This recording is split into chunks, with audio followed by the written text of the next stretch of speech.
नमस्कार केमन आছেন सबाई दीपिकार रान्नाघरे आपनादेर सबाइके स्वागतम।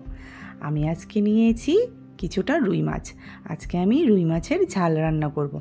तार जोन्नो एखाने देखुन माछगुलोके आमी बेश भालो करे धुए रेखेछि आर एखाने रेखेछि किछुटा टमेटो कुचि ठीक एभाবে कुचि करे केटे निয়েছি আর নিয়েছি বেশ কিছুটা পেঁয়াজ কুচি আর একটা বাটিতে আমি নিয়ে নিলাম গোটা কিছু রসুন আর কাঁচা লঙ্কা আর এখানে দেখুন আছে কালো জিরে আর গোটা জিরে। এখন আমি এগুলোকে একটা মশলা বানিয়ে নেব। আমি প্রথমেই শুকনো খোলায় কালো জিরে আর জিরেটাকে বেশ ভালো করে ভেজে নেব। তখন আমার চুলার আঁচটা একদমই লোতে থাকবে। দেখুন আমার ভাজাটা হয়ে গেছে। এখন আমি শিলনোড়ায় ভালো করে বেটে নেব। এখন ওই শুকনো খোলায় আমি রসুন আর কাঁচা লঙ্কাটাকেও বেশ ভালো করে নেড়েচেড়ে একটু ভেজে নেব। এখানে আমার তেল দেওয়ার দরকার নেই।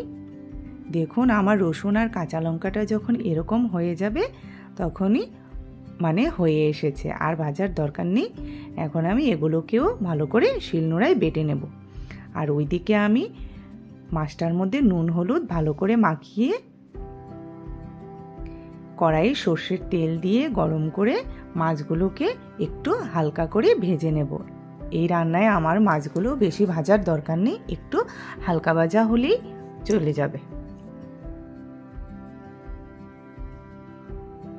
বাস আমি ভেজে নিলাম। আর দেখুন এখানে আমি রসুন আর কাঁচা লঙ্কাটাকে বেটে নিলাম আর এখানে দিয়ে দেব এক টুকরো আদা।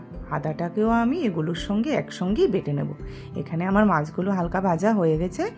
এখন কড়াই দিয়ে দেব আর একটু সর্ষের তেল দিয়ে কুচনো পেঁয়াজটা আমি দিয়ে দেব, দিয়ে একটু হালকা লালচে করে ভেজে নেব। এখানে পেঁয়াজটাকে আমার বেশি লাল করার দরকার নেই। যখন একটু এরকম হালকা লালচে হয়ে যাবে তখন দিয়ে দেব কুচি করে কেটে রাখা টমেটো। টমেটোটাকে উপরে দিয়ে দেব আমি একটু নুন। নুনটা দিলে টমেটোটা একটু তাড়াতাড়ি গলে যাবে। তারপর আমি মিশিয়ে দেব। আমি একটু মিশিয়ে তারপর দিয়ে দেব পরিমাণ মতো হলুদ গুঁড়ো। আমি প্রথমে হলুদটা ব্যবহার করিনি। আমি আবারও সবগুলোকে একসঙ্গে মিশিয়ে নেব।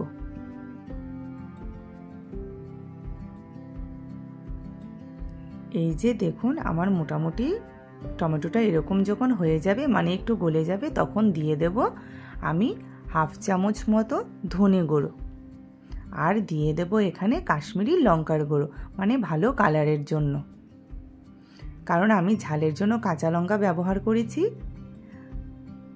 একটু কষিয়ে তারপর দিয়ে দেব রসুন কাঁচা লঙ্কা আর আদা বাটাটা দিয়ে আবারও মশলাগুলোকে একসাথে ভালো করে ভেজে নেব।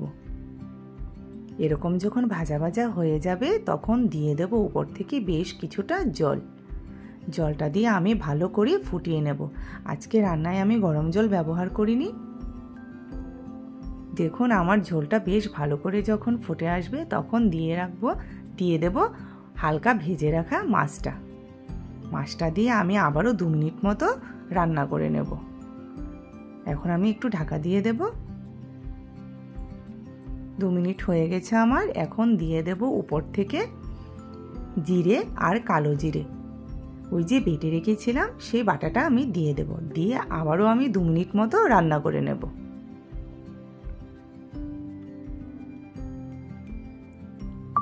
বাস আমার 2 মিনিট হয়ে গেছে। এখন ঢাকা খুলে উপর থেকে দিয়ে দেব বেশ কিছুটা ধনেপাতা কুচি।